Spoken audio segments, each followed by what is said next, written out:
Hey guys, Katie here. I'm just popping in to let you know that this week, Jamie, our friend from the Neurodivergent Nurse podcast, is taking over our timeline this week to share with you her brand new series that she's going to be doing regularly on her own podcast about ADHD and crime.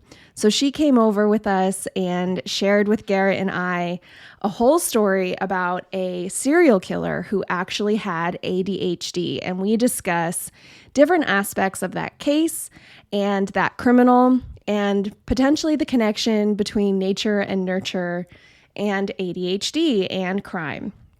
I hope you enjoy it. We really loved making this episode with Jamie, and we cannot wait to have her back on our podcast again. And as a reminder, if you want to have even more of the neurodivergent nurse in your life, you can follow Jamie on Instagram at the Neurodivergent Nurse, and you can subscribe to her podcast on all platforms. It is called the Neurodivergent Nurse Podcast.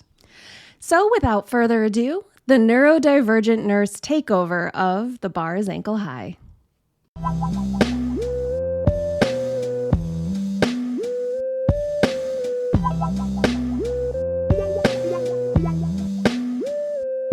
Welcome to this special episode, the new mini-series of the Neurodivergent Nurse. Today, for the very first one, I had to get my favorite host of the podcast. That they've been on my podcast before, and they've had me on theirs a couple times too. I just love hanging out with these girls.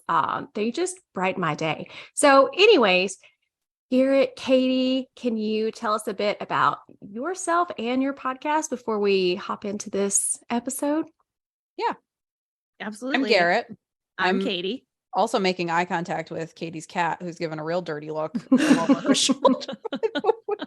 She's got a heating pad, so she should be fine. But we host a podcast called The Bar is Ankle High, which we started because we were both diagnosed with ADHD as adults. And after I was diagnosed, I kept messaging Garrett and kind of saying like, oh, and another thing, do you do this? And is that ADD? And is that something that you deal with? And so it kind of was born out of this idea of like, what would my life look like now if I had known even 5 years ago that I had this, and was able to work on it and either treat with medication or with therapy or just have the information of the diagnosis so that I can, set myself up for success, and adjust my expectations of myself. So that was the idea behind our podcast. And it's been great. We're out for coming up on 50 episodes soon. So we've been having a great time. Yeah, we're actually starting to plan our 1 year podversary. I know. Which is crazy. That is exciting. When is that? September 1st. Yeah. So it'll probably be the episode that comes out the week after September 1st, because I think September 1st is a Friday this year. Our episodes come out on Thursdays. But yeah, it's coming up. Well, we're going to also talk about people who have ADHD, but criminals. So on this episode, we're going to talk about Richard Ramirez.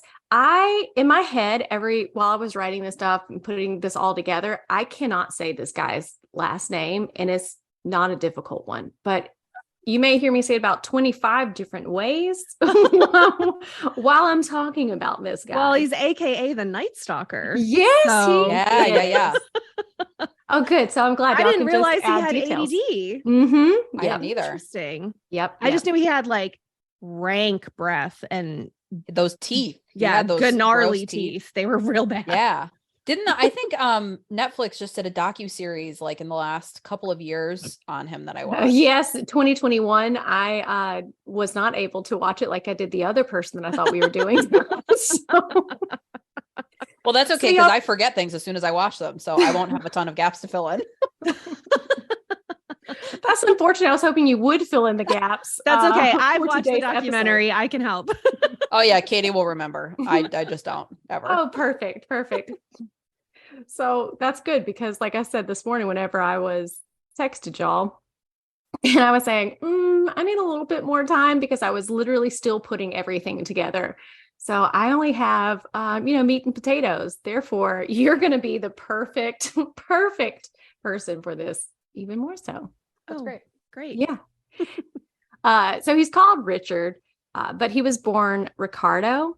And he was the youngest of 5 kids. He was born in El Paso, Texas, to Mexican immigrants, Mercedes and Julian. So he had 4 brothers and sisters, and they were all born with birth defects due to the fact that their mom worked at a boot factory and she was exposed to a lot of chemical fumes while she was pregnant. Jesus. Yeah. And so this reminded me of the episode that we did on your podcast about 23andMe, where they were saying that maybe they can help figure out through genetics and stuff with who has a tendency or more prone to have ADHD. And while we were learning about all of that in the genetics, we also know that there's some environmental factors that can cause ADHD too, right? Like brain injuries or alcohol and substance abuse, some of the things that we talked about even prior to hitting the record button on this episode. That is the craziest thing, I think, in the research that we've done is like, you'll read and it's like, well, it can be genetic, you can be born with it, or you could have a traumatic brain injury that's causing you to have really poor focus. It's just like wild that those are the 2 factors that are so big. I agree. And when you were talking earlier, or when we were having a conversation about what our moms did whenever they were pregnant with us, but my dad definitely has ADHD. He got diagnosed after I did, but I keep thinking, is it because my mom smoked while she was pregnant? I mean, is that, because I see the correlation between the 2. I wonder if that kind of led my brain or maybe to that. Made it more pronounced or. Yeah. Maybe. I mean, I maintain that I think ADHD is a spectrum disorder similar to autism. So I think, to the extent that potentially there's like those environmental triggers for ADHD, I think there's also the idea that, because I know that we all hear it a lot where everybody's a little ADHD. And I think that to the extent that sometimes, everybody has a day where they just can't focus no matter what they do. Sure, like it's called burnout and it can happen to neurotypical people too. But, to the extent that like that goes from a neurotypical experience into a neurodivergent experience is, a spectrum. How much are you going to be affected by your mother smoking while you're in utero or drinking or whatever, being exposed to tannins, evidently.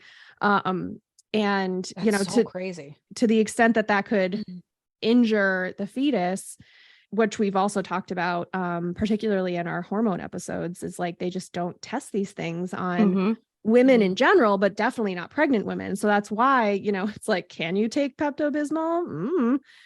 Everything you have to Google because they're like, well, we just don't know. So the answer is no, because we don't want to risk it, which I understand. Like I've said before, I'm not going to sign up to like risk my baby being, severely disabled as a result of saying like, well, we've got to find out somehow. And it's like, well, I wish you would test that on a mouse or something first.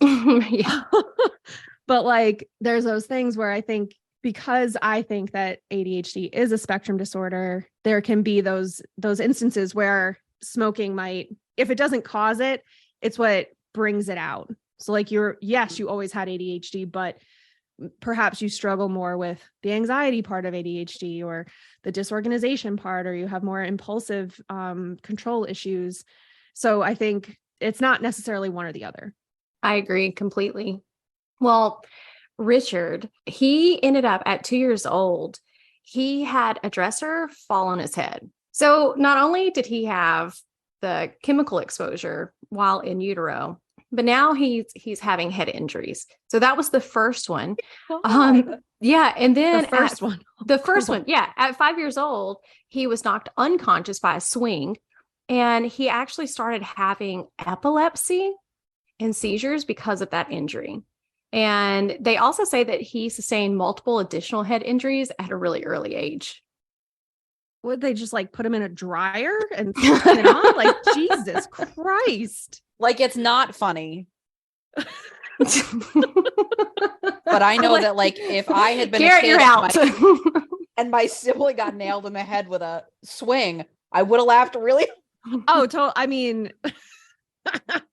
I for sure took some tumbles as a child. Oh, But like, God. I wasn't knocked unconscious by those tumbles. No, that's or wild. like, I didn't, as far as I know, have a fucking dresser fall on me. Damn. Which is why they have them like anchored to the wall now. And you think about like those That's old true. They probably swings. didn't anchor them back then. But I mean, 2 years old, that's a Yeah. pretty strong kid to be able to pull down a whole dresser. Well, that's if what they you- warn I'm about is thinking, like pulling the pull out drawers the open and drawer and climbing. then, Mhm. yeah. Yeah, I did that a lot as a kid. But think I about never like did that. It those didn't occur to swings. me. I think about like how heavy those playground swings are. Mm-hmm. Like, man, if that caught you the wrong way, that could totally knock you out. That is so crazy. Well, then fast forward just a little bit to when he was 12 years old. He had a cousin, Miguel, that they called Mike, who was a Green Beret. He had been in the Vietnam War. Yeah, he was And- like weird, right? Yeah. And he Yeah. was one of those people that Richard really looked up to. And he started to influence Richard's worldview as he became like that role model person. And the way that he did that, though, is by showing him Polaroids of women that he raped. And he told him graphic stories of violence and mutilation that he inflicted on a lot of the Vietnamese women. I also read Yeah. somewhere that he showed him a picture of him holding like a severed head of a woman that he posed I do with. remember this. Now that you say I that. remember that from the documentary that he was, I mean, clearly we don't know if his cousin, I think it's probably fair to say that he was struggling with some PTSD from being in a war zone, especially Vietnam. Like there's plenty of people who were in Vietnam that are still struggling today. But I mean, that doesn't excuse, showing a child these images Wild. as like a way of trying to normalize what you saw and normalize what you did when you were in a war zone. Not that I'm excusing that behavior either, but it, like, God, if we had just had like comprehensive mental health care for our troops in the 70s and 80s, then maybe If we still did. Or now. yeah. But if only, we had done that back then and they had like acknowledged what they did to these troops and what the situations that they put these troops in, then maybe, people like Richard Ramirez wouldn't have done what he ended up doing. But yeah, I remember in the documentary, they were talking about how he was like describing to him and it was like kind of as he was like coming into puberty, right? Mm-hmm. Yeah, he was So, 12. Like you're, as a child, you're discovering like those sexual hormones and those urges. And so then when you're tying that into like extremely graphic imagery Mm-hmm. and this person that you're looking up to, your brain is going to conflate those things. Especially when you've got multiple brain injuries. Mm-hmm. Right. Yeah. He was already playing with a stacked deck against him. So That's one way to put it. Yeah. And then when he was 13, he saw his cousin shoot his wife in the face whenever they were going through like a domestic dispute. They were arguing. And so he pulled out a gun and shot and killed his wife.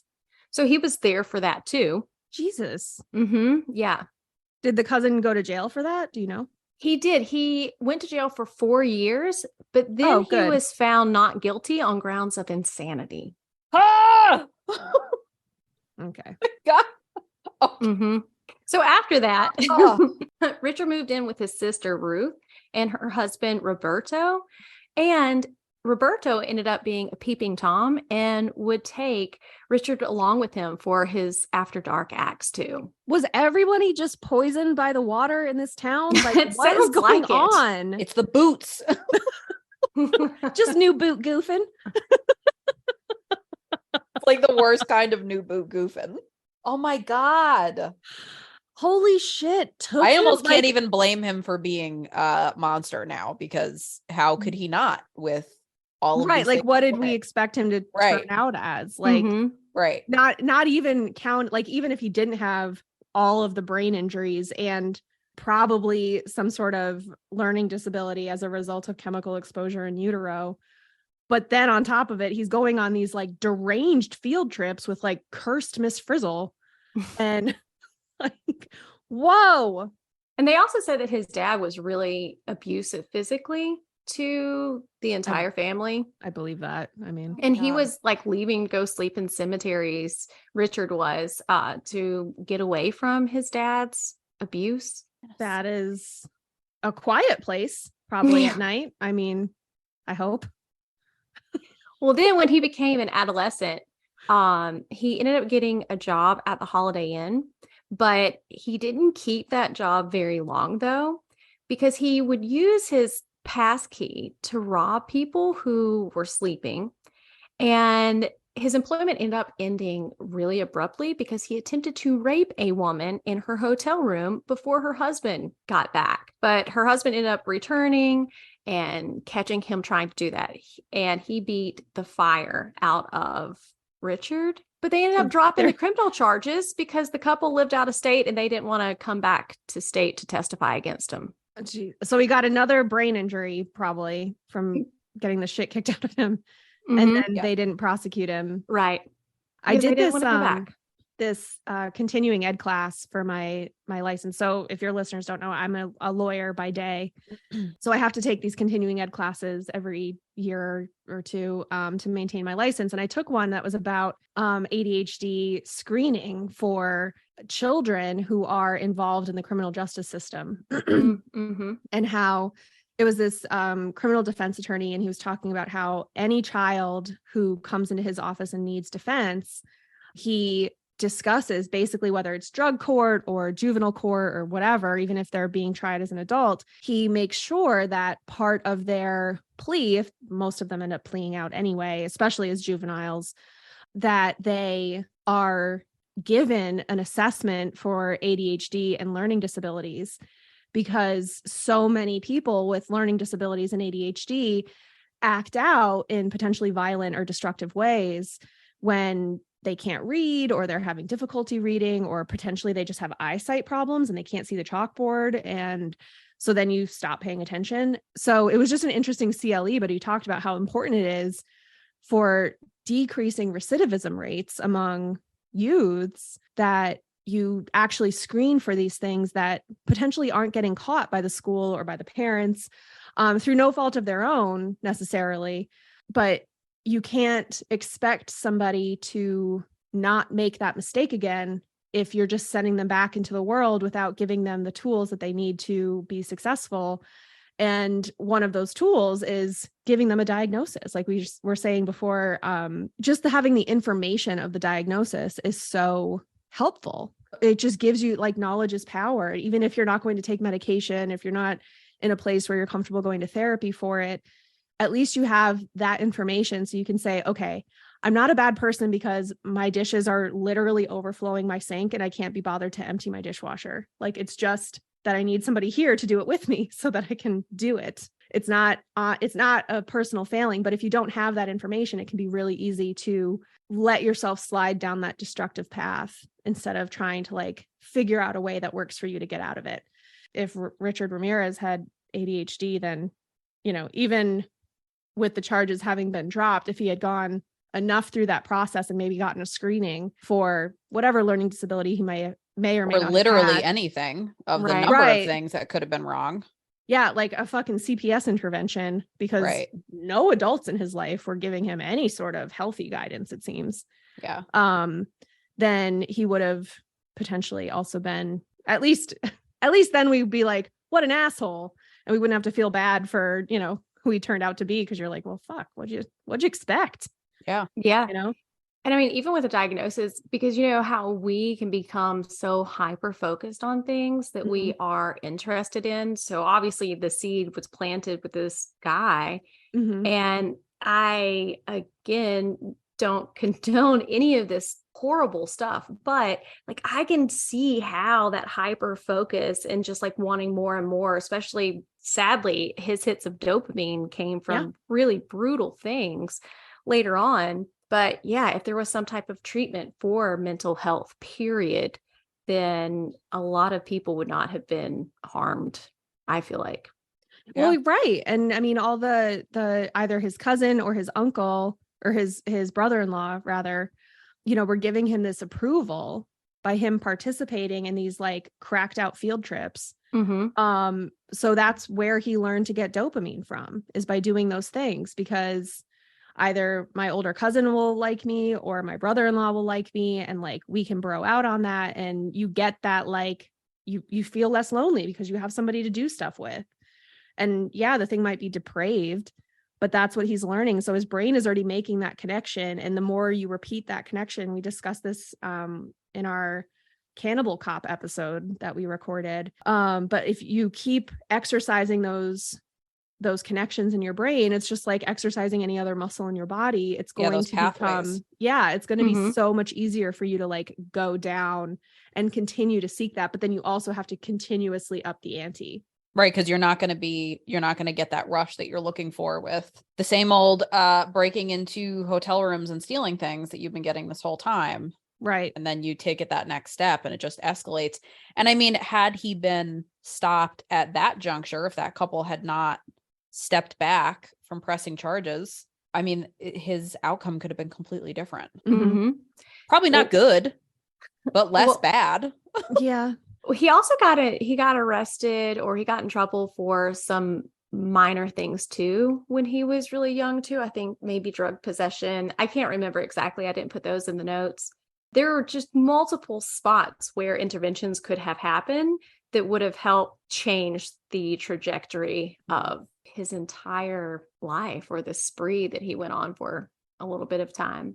Yeah, it's kind of like that butterfly effect thing where, just one thing could have completely changed the course of his life, for better or worse, maybe. But when you take all of these different things together, you kind of set off this like chain reaction where at a certain point, you can't stop it. It becomes Chernobyl. Mm-hmm. Well, and how many kids are neurotypical or have behavioral issues due to other factors and are labeled as bad kids, and people don't want to take the time to invest in them, or, they aren't given access to the services that they need access to. And it just their life derails. Mm-hmm. And it really just goes in such a bad direction. It's awful that in this situation, so many other people wound up involved too. Yeah. Mm-hmm. Well, he ended up moving from Texas to California when he was 22. But in 1984, this is the first time that they found something that he did, someone that he hurt, even though later at the very end, we'll talk about in 2016, they found that this person was not the actual first one.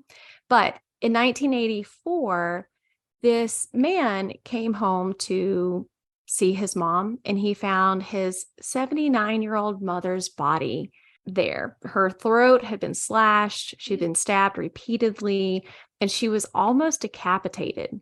And so then the son, his name was Jack Vincow, I don't know. But he ran to the building manager to call the police.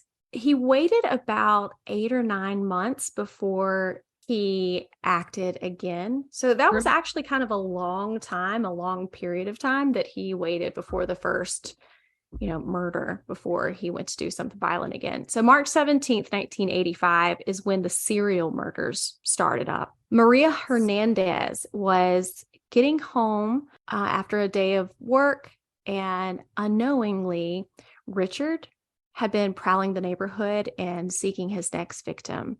So as she parked her car, she began to walk towards her front door, and he noticed her, and he decided that he was going to seize the opportunity. Without warning, he attacked Maria. He grabbed a handgun, demanded that she give him her valuables. So she complied. She handed over her belongings, just like he told her to, but that wasn't good enough for him. Consumed by his sadistic desires, he pulled out his gun and he tried to shoot her, but the bullet ricocheted off of a set of her keys, and so it only grazed her face.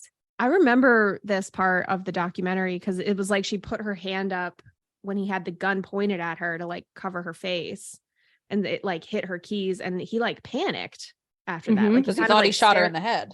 Right. Yeah. And because I think she went down, but like nothing happened. And then, go ahead. I feel like I'm interrupting the story. No, I'm glad, because again, whenever I was reading this, I didn't watch the docuseries. So I was just reading different reports and stuff on it to try to put it together. And so I could not make a connection between what he did here. But I did read that, just like you said, that she fell down, she kind of played dead.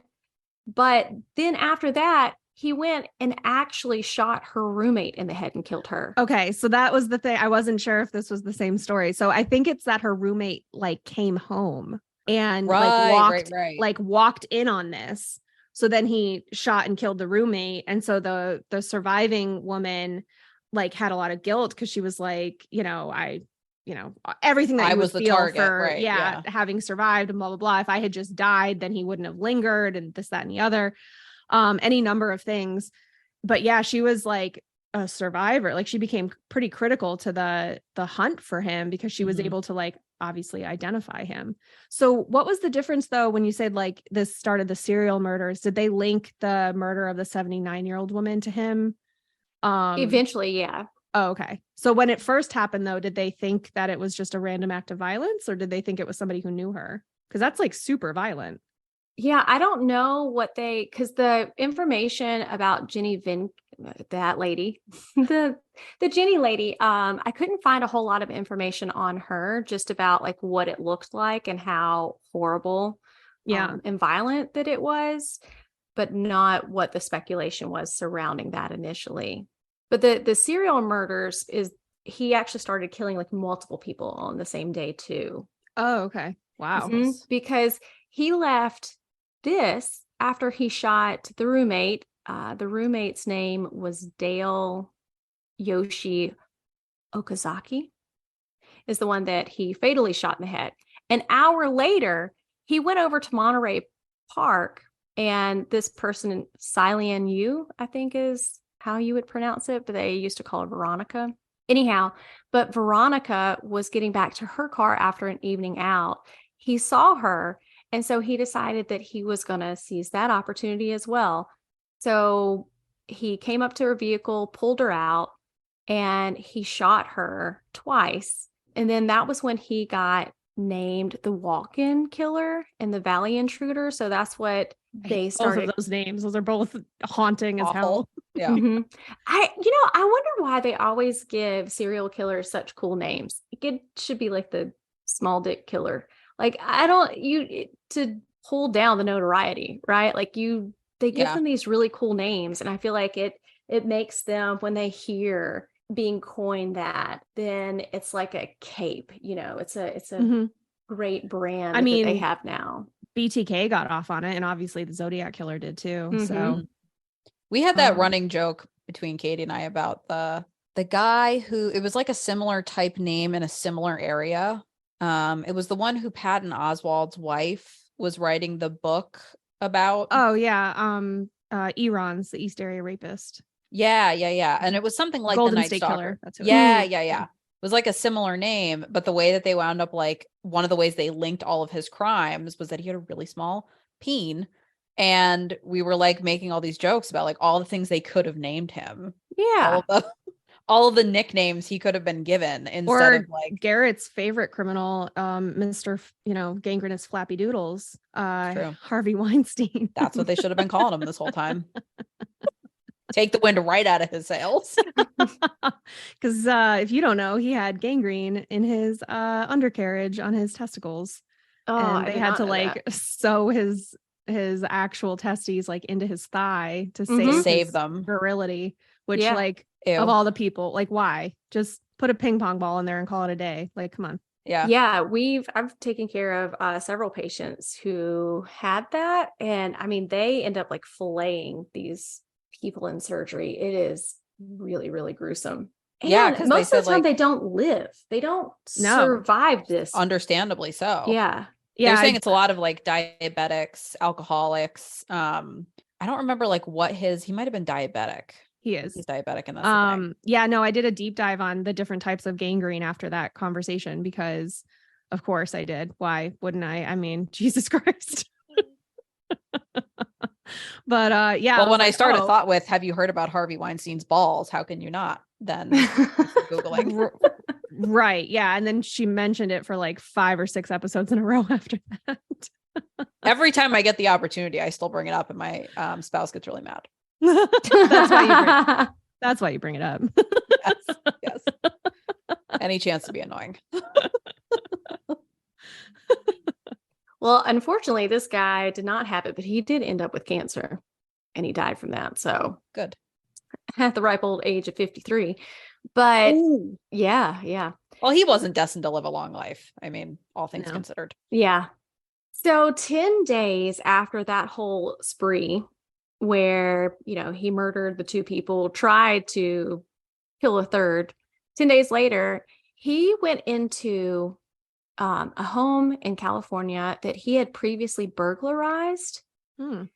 So there was a husband and wife that lived there, Vincent Charles Zazzara. These people have really cool names that, unfortunately, that he heard. And so he lived there with his wife, Maxine, as well. So Charles was 64, his wife was 44. Well, he goes in there. That's scandalous. Somehow the least scandalous part of this whole thing. So did you meet at her daycare?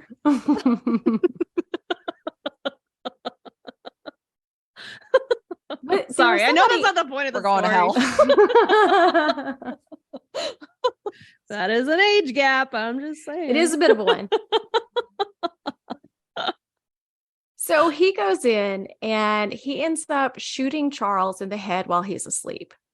Well, obviously the wife's going to wake up from the gunshot. I would hope. Yeah. So Richard ends up beating her and he starts going through the room for more valuables.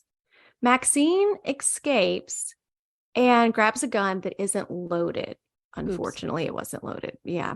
And so he ended up shooting her 3 times. Jeez. Then he stabs her. Then he gouges out her eyes and puts them in a jewelry box and leaves them there. Ew. He left them? Yeah. That seems like a lot of work to leave them there. That's very Game of Thrones-y. Yeah. Yeah, it is. Like, well, the queen from the Game of Thrones follows me on Instagram. What? Lena Headey, is that her name? Yeah. Oh my God, I would hath shat. There's a lot of really interesting people that follow me. The one actress from Grey's Anatomy, the one who plays Amelia Shepherd, she's a follower of mine. I joke whenever Joe and I watch Grey's Anatomy, and he's like, "Oh, there's your friend." I'm like, "No, that's my follower."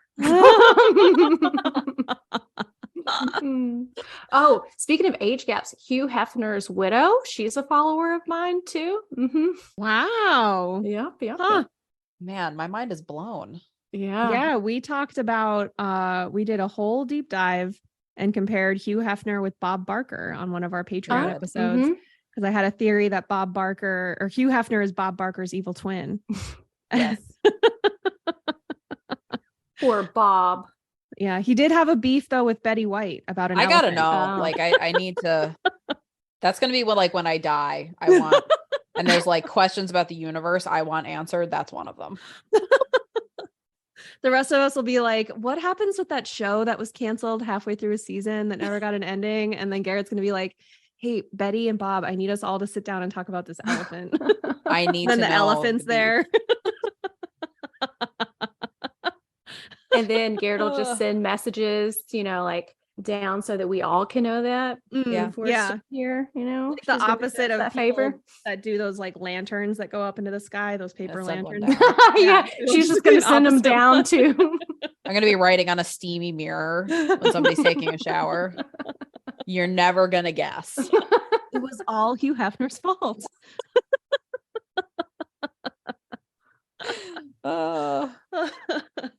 Okay, so after the eyeballs, a month and a half later, he breaks into another family home, Bill and Lillian Joy's home in Monterey Park. He shoots the dude in the face, beats him unconscious, and then binds Lillian, and then searches their home for valuables, and then he rapes her. So Bill ended up dying in the hospital a little bit later from being shot in the face. How do you get shot in the face and you survive long enough to get to a hospital? I mean, I have that question about people who try to take their own lives by shooting themselves in the face, and then they end up, horribly scarred, and, which is, of course, devastating, 2 different ways, I guess you could look at it. But yeah, it's remarkable to me that those types of injuries are somehow survivable in any way. I mean, your head is just so vascular anyway that you wouldn't absolutely just lose enough blood to not survive, let alone damaging your brain, which is, I'd argue in charge of it all. My mom had a patient that survived a self-inflicted gunshot wound. Whoa. And they had to they were warning people before they went in the room because it was so shocking, the state that he was in after the fact, but he survived it. So about 2 weeks after he kills that family, kills the husband. He didn't kill the wife? So she survived? Yeah. Because he shot the man in the face. He beat him until he became unconscious, and then he tied up Lillian. And rapes her. But I don't think that he didn't injure her with the gun. What about her eyeballs? No, that was before. That was the other one. Yeah, that was the one before that one. Mm-hmm. Oh, okay. Oh, okay. I was like, oh my God, she doesn't have eyes. No, poor she's lady. dead. Yeah, that one's dead. Okay. That makes sense. So May 29th, 1985, he has a stolen car. He did this a lot. He would boost cars. So he took the stolen car to Monrovia, California, and he broke into the house of Mabel Bell and Florence Nettie Lang. So he attacked old little Nettie with a hammer. He tied her up in the bedroom, and then he ties up and attacks Belle. And he took Belle's lipstick to draw a pentagram on her body and the walls of both of their bedrooms after he raped her. The women were found 2 days later alive, but Mabel Belle, she eventually died because of the injuries that he inflicted on her. The one that he beat with a hammer survived? Yes. Mm-hmm. The one that he beat with a hammer survived. 2 days. He should not be a carpenter. Sorry. So the next day, he took that stolen car to Burbank, and he broke into the house of Carol Kyle, and he tied her and her son up, and her son was 11 years old. He had the son point out where the valuables were, and then he rapes the mom, and then tied the son to her and, ran away after that. So a couple months later, he drives the stolen car to Arcadia, to the house of Mary Louise Cannon. He knocks her out with a lamp, stabs her with a knife from her kitchen, and then they eventually found her dead. Jesus. Yeah, I mean, he's going all up the California. And it's sloppy as hell about it. There's no planning. This is just it seems very impulsivity to the max. Yeah, very almost kind of like Manson family, just Mm-hmm. completely manic. Yeah. Yeah. Fully out of control, just reacting. I don't even know. It's I can't even having impulse control issues. I go shopping. I don't know. Yeah. I can't. And even then I'm well, I'll just add it to my cart and then forget that I have the tab. You don't for, put eyeballs into a jewelry box. That's not a impulse. Well, I do, but that's, then I make them into earrings and it's, I do something with my jewelry box eyeballs. As one should. Mm-hmm. Yeah. Side note, those would be really cool earrings. Not real eyeballs. I'm just saying, if you had Garrett's a psycho. Yeah. But I used to have did y'all not have the eyeball rings in Oh, middle school? sure. Yeah. I've seen them on Etsy and I want one so bad. Yeah, I used to wear them too. So I agree, Garrett. Eyeball earrings would be very cool. Get a whole matching set. Especially if they were the kind that are in in a globe themselves, so they always face up, so when you move they'll jiggle, but then recenter. That'd be cool. the book from Hocus Pocus. Yes. That's what I want. Yes, I want that on a ring with less blinking. I don't want the blinking. Good call. Beggars can't be choosers. If you want the cursed eye, it has to blink. But y'all were talking about how sloppy too. I mean, he was shooting these people in the face, and then so now he's just grabbing whatever's there. You think that he ran out of bullets and he couldn't afford it with the stuff that he was stealing, but he didn't want to stop murdering? I think there's something about pawning things. Wasn't he going into pawn shops with some of the stuff that he was stealing? And I think that's how he was subsisting, wasn't it? Am I misremembering? No, you tell me, Garrett.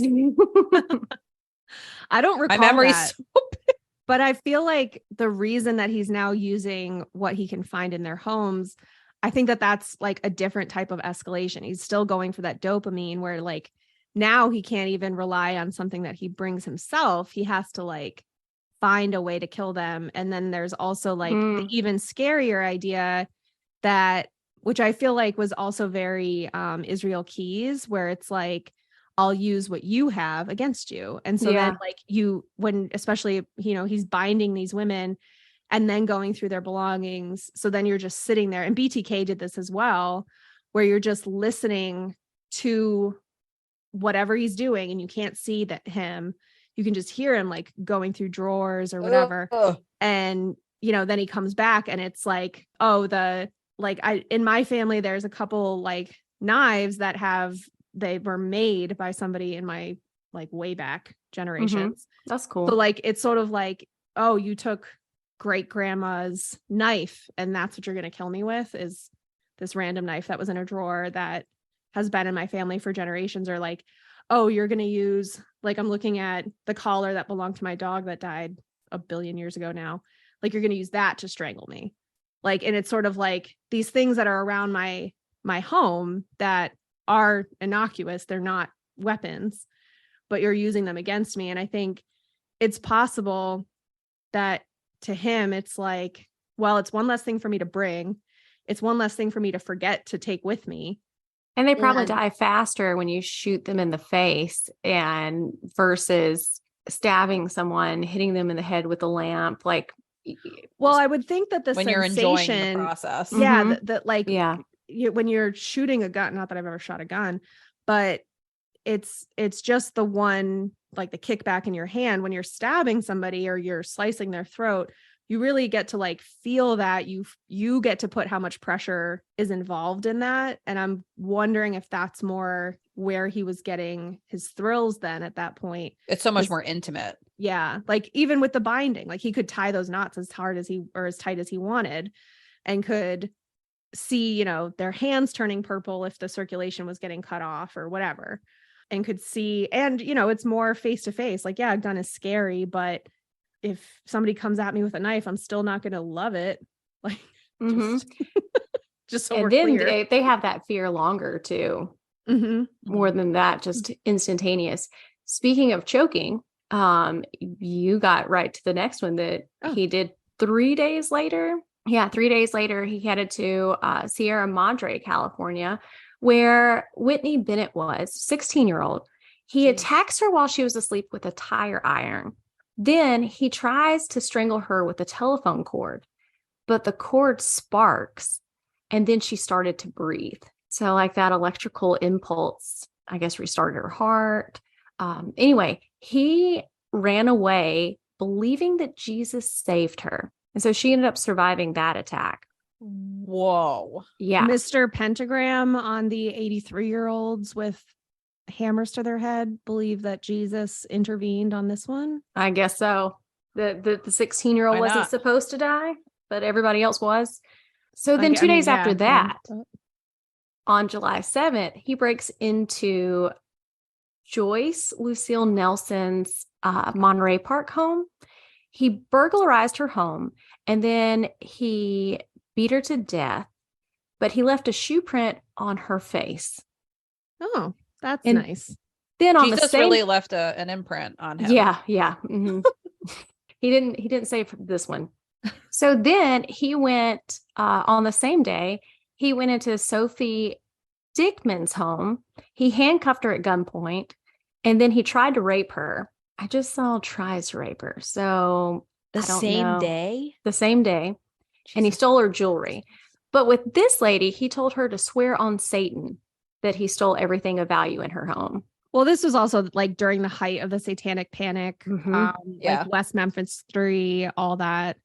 So it makes sense also if this is getting kind of notoriety. And again, if he's seeing in the news, he drew a pentagram and they really reported on the pentagram, it must be Satanists that are killing these people. And he's traveling all over, if he's seeing on the news, it's Satanists, then like he can kind of build that up to, or mental illness.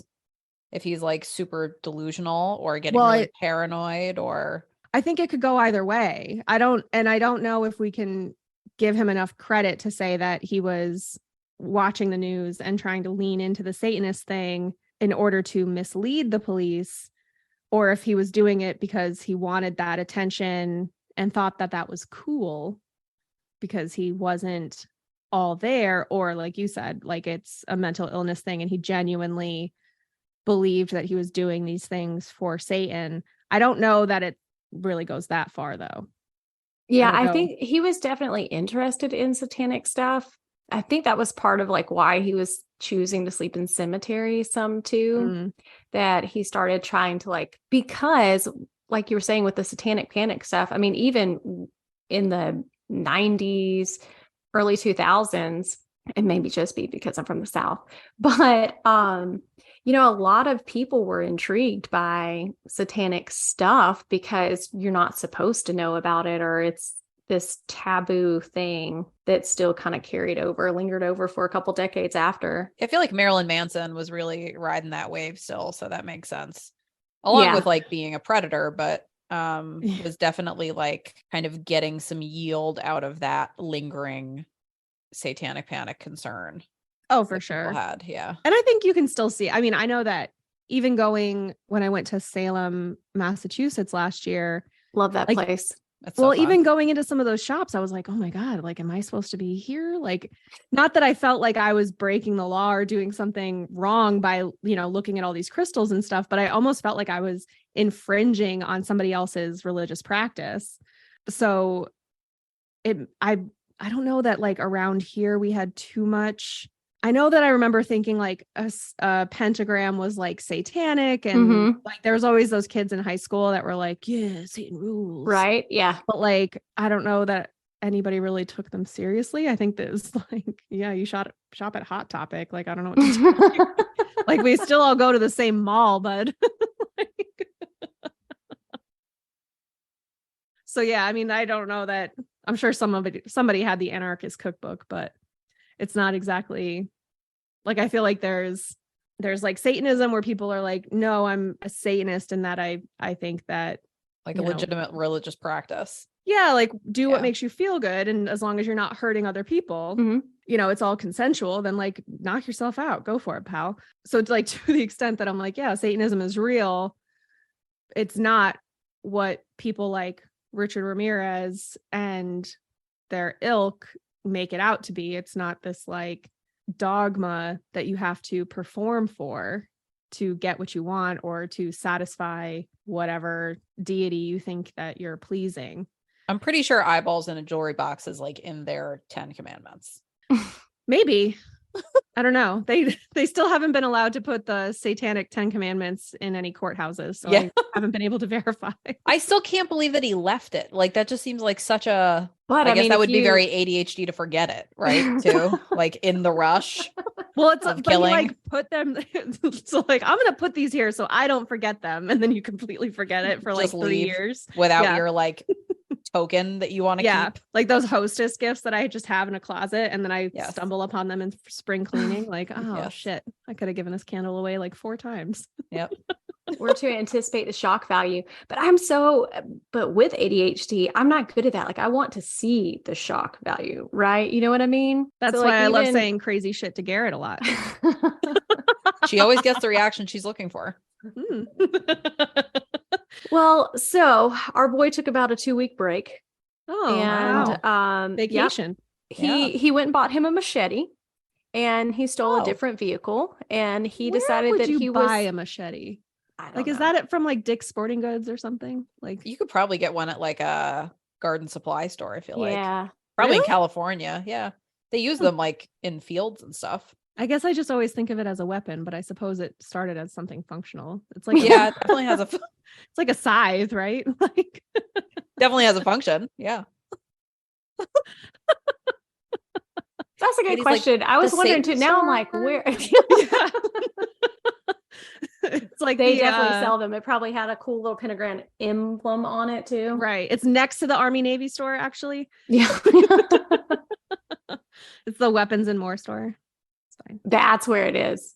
Yeah. Weapons and More. He found out from his cousin Mike where he could get that. Yeah. Right. All the good weapons. Exactly. Yeah. It's like overstock.com, but for really dangerous stuff. Yeah. Yeah. So Okay. in Glendale, he went to Layla and Maxon Needing's home. So he killed both of them with a machete and a gun. And of course, he burglarizes their home. But he wasn't done. He decided that he was going to keep driving. He goes over to Sun Valley. He breaks into the Covaneth home. These people have some great last names. I keep saying that. And he ended up shooting Chainarong, which is that person's name. And then he rapes and beats some kid. And he ended up tying their 8-year-old son up. And he forced the person that he just raped to point out the valuables in the home. And he also makes her swear to Satan that she isn't hiding money either. So I wonder if he's now feeling like he is using the swear to Satan thing after he thought that Jesus saved that one girl. So like keep That'll Jesus further away his- if yeah. they're swearing to Satan. Yeah. Like maybe that's his middle Or- finger to Jesus. Maybe. And I wonder if, there was a level of psychosis where he thought of himself as Satan on earth. Yeah. That's So a good he's thought kind too. of making them swear to him, but like they don't know. So then the following month, he ends up breaking into Chris and Virginia Peterson's home. He shoots Virginia in the face, then he shoots Chris in the neck, and he tries to get away from the scene, but Chris fights back. He ends up escaping, but the couple actually survives that. Damn. Like this, there's that scene in Dumb and Dumber where Harry, played by Jeff Daniels, is like trying to shoot the bad guy and like shoots all around him on a wall. And Lloyd, Jim Carrey's character, is like, Harry, you're a terrible shot. I mean, How are all seriously, these people surviving? Like you got being shot in the freaking neck. face. Like, right. I just feel like if I got shot in the neck, like my spinal column's like right there. Like Mhm. how are you not paralyzed? And your windpipe, like, oh, yeah, And your arteries, right. like your carotid artery. That's at least one of the big ones. Yeah. And you got them on each side. Yes. So it's like twice the chance to just like take me out. And yeah, that's wild. yikes. That is nuts. So that same month, he breaks into another couple's home. He actually fatally shot Elias, who was sleeping. And then he handcuffs, beats, and rapes Sakina while demanding their jewelry. He ties up their 3-year-old son. Jesus. And he doesn't do anything to these kids other than tying them up. Correct. Mm-hmm. Or like, I mean, like physically. I mean, Not that obviously, I definitely read. scarred.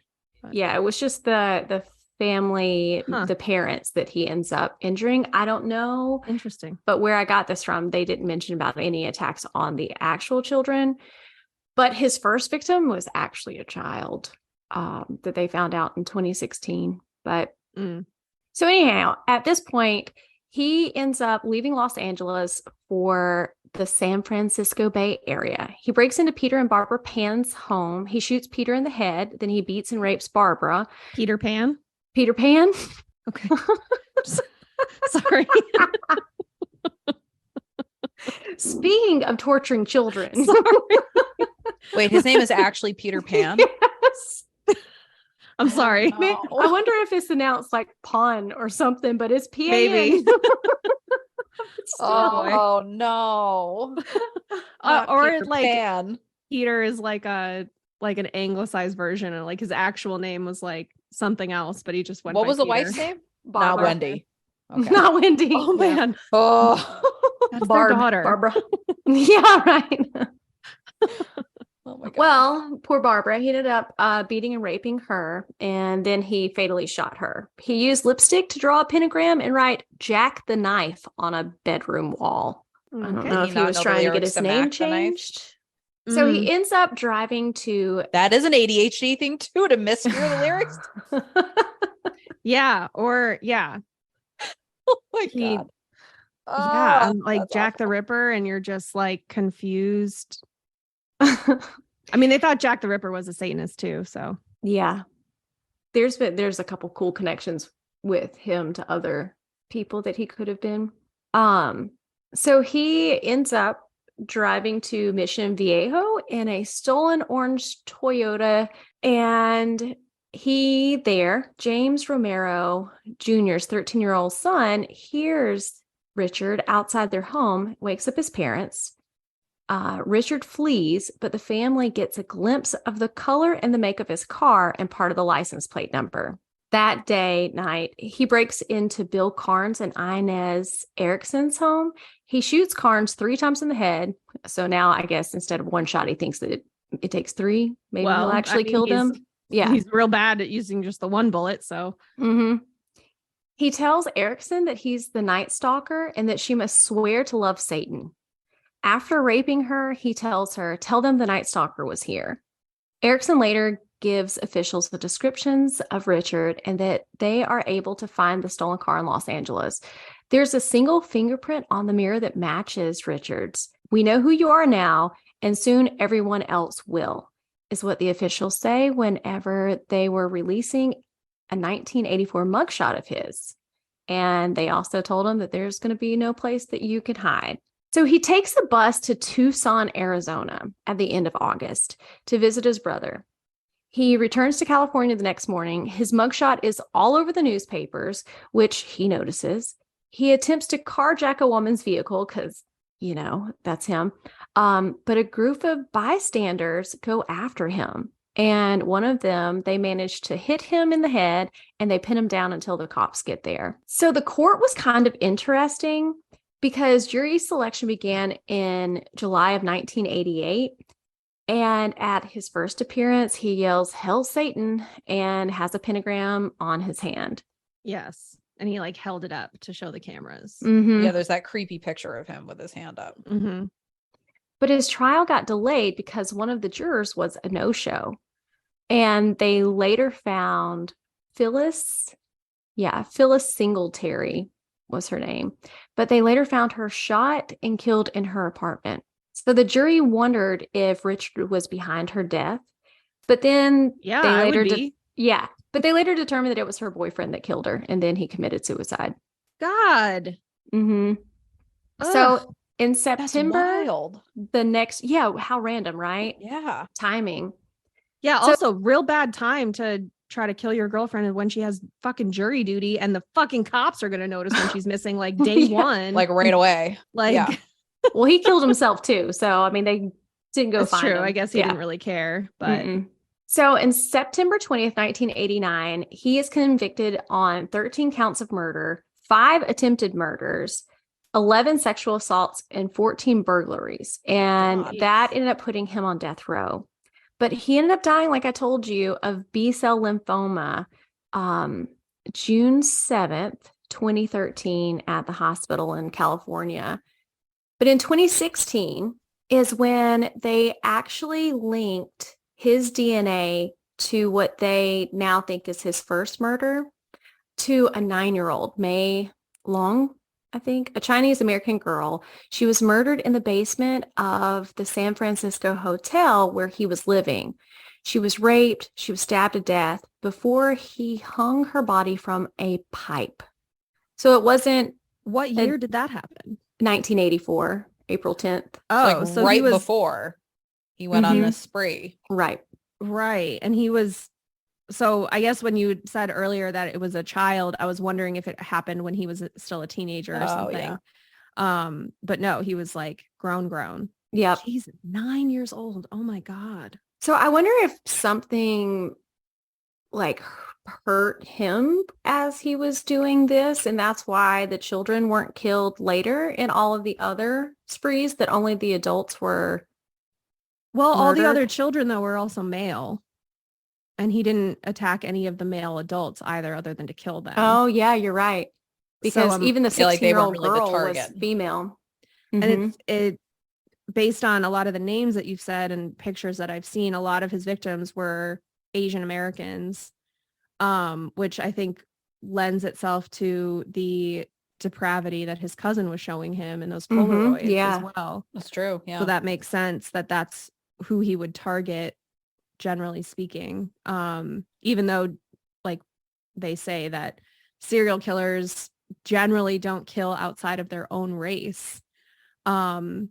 So it's very rare when that happens, but usually there's some level of continuity between the victims. And I think we see that with him, with a lot of his victims being Asian American. But it's interesting that he didn't kill those other children, but did horrible stuff to this 9-year-old girl, like stabbing and strangling and then hanging her from a pipe, like, you know, after raping her and, you know, torturing her basically in her last minutes. Was in that documentary, was that where they, I don't know if I'm thinking of the right one. It was like a boarding house almost that he was living in, and it was like super filthy. I don't know, Katie, you would have to remember that. I know that at some point he lived at the Cecil Hotel, which I guess you could call like a boarding house. Yeah. But it's just like super haunted and dangerous. Yeah. And next to Skid Row. Yeah. So I don't think they call it. If that's where that was. Now they call it the Stay on Main, but that's where the girl was in the water thing, right? Yeah, Lisa Lamb. Mm-hmm. Yeah, and they still don't know like really how she even got into it. Right. But yeah, that was wild. Yeah, that was a wild one too. I didn't realize that he was caught by like bystanders. I forgot about that. In the documentary, they talked about how they tried to catch him because he was going to the dentist because I think at some point, yes, he had bit some of his victims. Yeah. And so there was like, in addition to the witnesses who survived saying like, yo, this guy's breath was gnarly. Like it was burning my eyebrows off. His breath was so bad. Like he's got to have some sort of... all I could think is like somebody in my space like that. But with that breath. Basically, yeah. And so they like went around to different dentists and were like, do you have anybody who's got like, you know, physicked gums? And this dentist was like, yeah, I do actually. And he was using like an alias. That's and so they were like, I just really wish the cops went to the dentist. They were like, do you know anybody with physicked gums? And the dentist's like, yeah, actually I do. Like, you know, now that you mention it, you know, Drunk History, like where somebody's giving like, love that show. Oh my gosh. I want that for like Katie describing true crime. And the dentist being like, actually, yeah, I do have somebody like that. Now that you mention it, this guy has rank breath. Medically speaking, he gross. But so they said to this dentist, like they pulled up his records or something, and the dentist was able to like verify, I guess. And once they had his mugshot, they said to the dentist, like the dentist identified him. And so they put like silent alarm switch in this dentist's office because they were like, because he had an appointment coming up. Yes. And they were like, so when he comes in, because he was supposed to have an appointment and then like he just didn't show. So then they set this silent alarm probably up. Hitting somebody with a lamp or stabbing somebody with a machete. Right. And so they set up this silent alarm. And the guy came in, the dentist like did all this stuff. His receptionist is like frantically pushing this fucking silent alarm button and it didn't work for whatever reason. No. So he like at the end of the day, the guy calls the police and he's like, why didn't you fucking show up? Like, what the, like, I'm doing this. This is dangerous. This is a dangerous person. Like they almost caught him like so many times. And so then that's when they realized that there was like a wiring issue or something and the silent alarm wasn't working. And so then they wasn't in control of that wire, just the telephone wire earlier. Yes. Right. And so they fixed it, but then he didn't go back to the dentist after that. Like he didn't, he was supposed to have like one, I guess the dentist was like thinking on his feet and he was like, okay, you need to come back one more time and then we'll like fully finish this. And like, I mean, that dentist is like got brass ones for sure, because that is a scary thing to kind of have to improvise. But he didn't come back for the follow-up appointment. And But if he would have known he had ADHD, then he would know that we can't prioritize well. So, you know, nor do we go to the dentist often. I don't know. Some of us. Richard Ramirez doesn't strike me as the type of person who keeps a day planner. And also there was something with his tennis shoe, like the footprint that he left on that woman's face matched a footprint that they found outside the house where the boy woke up his parents and he ran off. Yeah. Then they found the footprint in the soil and were able to a flower. Yeah, like in a flower bed because he was doing his Mhm. peeping Tom thing. And we're able to determine like, okay, but it was like something like he was wearing shoes that were too big for him because the impression in the soil wasn't deep enough for the size shoe he was wearing. So they were like trying to figure out why he would be wearing a shoe that didn't fit him. Probably because he stole it. I bet he stole it from one of the houses that Yeah. he burglarized. And he Probably. was like, all right, any new shoes? Here's some free ones. Mhm. Yeah. I think there was something with him and a hat too. Like somebody saw him at a pawn shop or something and he matched the description and he had a hat. I can't remember. God, my memory is so bad. It's like I watch something and I'm like, wow, that's really interesting. And then as soon as I turn it off, it's gone. It Me like too. disappears Me from my too. head. Like there People were so ask many me, things. yeah, they'll be like, have you seen this movie? I was like, yes, but I can't tell you anything about it. I can just tell you that I've watched it and I can tell you how I felt about it. That's Yeah. it. That's all I got. Yeah. I know kind of who was in it, maybe, Yeah. but that's about it. I Plot, can usually no. remember a lot, but She'll be like, you know that movie? And I'm like, yeah, I saw it once like 15 years ago and I remember nothing. although I say this and then PK will ask me about some movie and I'm like, I mean, it sounds familiar, but especially I feel like if it was something I watched that was on TV back in the day when like you couldn't skip commercials. Yeah. Like that is very hit or miss for me if I can remember what happens in that movie. Yeah. Well, I also will put like a docuseries on while I'm doing something. Yes. Like while I'm folding laundry or if I'm working from home, I'll like have it on in the background. So I don't fully pay attention all the time. So sometimes I've watched it, but I Well, haven't really watched it. Thank y'all for doing this today with me. Of course. I had a great time. Will you tell people where they can find y'all? Yeah. So our podcast is called The Bar is Ankle High. We're on Instagram at The Bar is Ankle High. That's definitely the best way to follow us because I'm real bad about posting to any of our other accounts. And we come out every Thursday. We just did, right after this comes out, we'll be doing a series on depression. We're doing an episode about, LGBT and being ADHD and how that can inspired by a post by you. Oh, actually. yeah. Awesome. So we'll be doing that before the end of June. And we'd love to have you. That's where you can find us. Or just go to thebarisanklehigh.com if you want to listen link. And drop just a little bit too about your Patreon because you do some fun stuff on your Patreon too. God. Patreon it's wild. Yeah. So our Patreon is at patreon.com/thebarisanklehigh. And we do bi-weekly. So every other week we release a bonus episode called Dysfunction Junction, where we talk about basically whatever we want. Sometimes there's a reason why we're getting together to talk. Sometimes there's not. So we've done things like, we've done like little games, like what is a Lisa Rinna performance and what is a name of a perfume. We've done a game, Hugh Jackman or Gene Hackman, where I had to figure out which was which.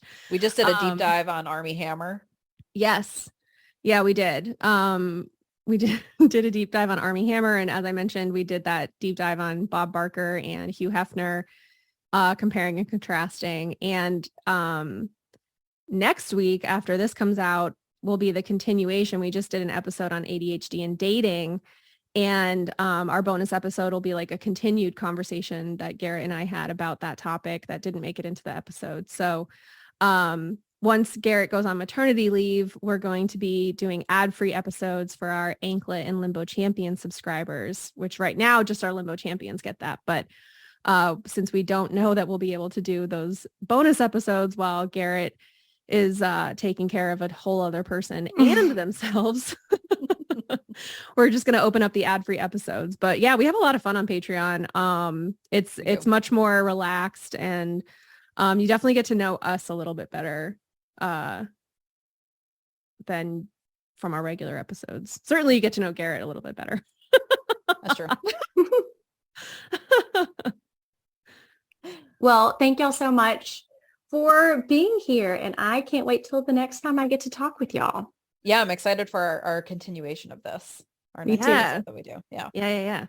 Thanks for having us. Yeah, of we course. love it. I mean, honestly, every time we get to hang out with you, it's like so cool. I wish you lived closer. I know, I do too. I told Joe not long ago, I was like, okay, so these two girls, I need to get them to North Carolina, at least for a vacation at some point. They can bring their families. The house is big enough. We can like fold everybody here.